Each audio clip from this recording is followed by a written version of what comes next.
Archduke of Austria, became this great war because all of the nations, major nations of Europe, major states of Europe, had gotten themselves in a web of entangling alliances in which each one said to their alliance partner, if you go to war, we got your back.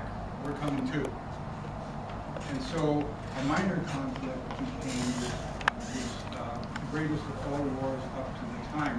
It was the first truly modern, mechanized, industrialized killing field, although millions of forces were also mobilized for the Western Front.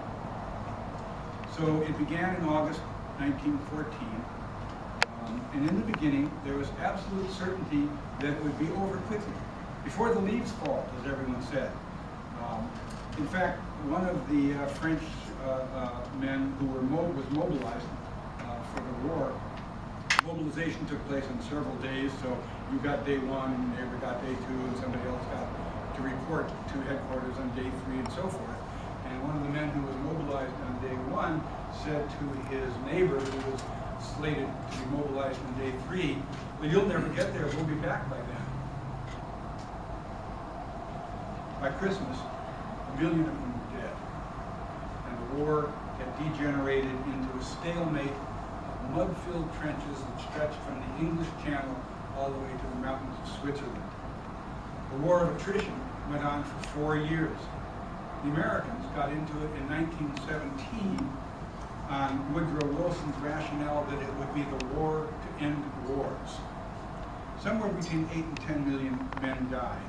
We don't even know how many. But somewhere between 8 and 10 million, 20 million remained, and thousands simply disappeared into the mud.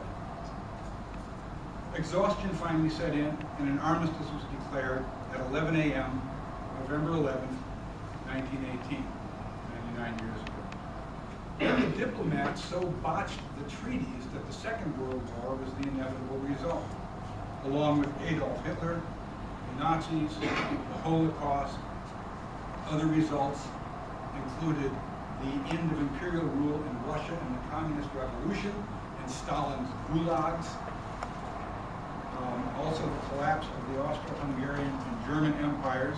And then in the Second World War, the total incineration of Germany from the air. Another result was the founding of Israel and the subsequent conflicts in the Middle East. So the First World War is certainly to be ranked as one of humanity's greatest follies, and it was a war that shaped the 20th century and even our own century. So the poems are titled Till All Need for Witness Cease, which is actually the title of the last poem in the epilogue. Till All Need for Witness Cease, a prose poem play in 3 parts to celebrate the 100th anniversary of World War I.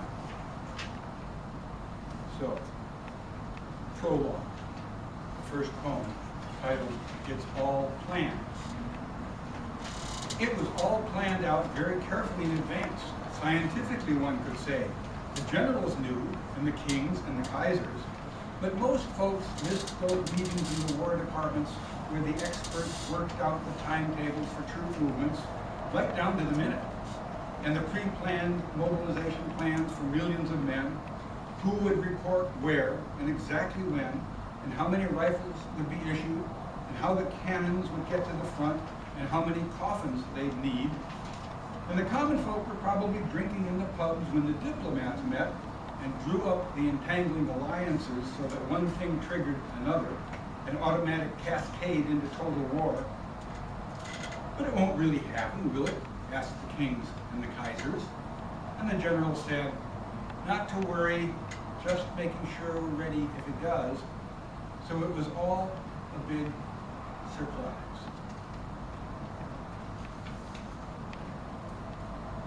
Second poem is called Home by Christmas, or even sooner. Note, Britain declared war in Germany August 4th, 1914. Much excitement. Brass bands and pretty girls waving flags, men marching up and down, lads running to enlist since it'll be over by Christmas, and lying about their age just to get into the big show. Everyone knew it couldn't last long. The economists said it would be a short war because anything longer would wreck the world economy, and men were rational after all. The technical experts said an industrial war would be short because it would quickly use up all the ammunition, and then it would have to stop. The Germans knew it would be short because their plan called for surrounding Paris in a few weeks. The French knew it would not last because their troops had such fighting spirit they'd march right on through to Berlin.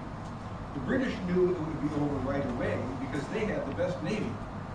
The Russians knew it would be short because they had overwhelming numbers and would overwhelm. The theologians knew it would be a short war because if God is with us, who can be against us?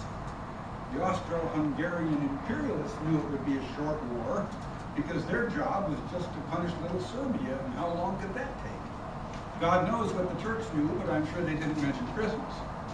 But it was the common folk who just couldn't wait, who were sure they'd be home before the leaves fall, and wouldn't it be glorious, as Rupert, their poet, said, quote, "Thank God who has blessed us with this hour." And the artist Kandinsky knew it would purify Europe. And then there was that young Cambridge student who rushed off to join because he knew he'd be back at university for the start of winter term on November 7th.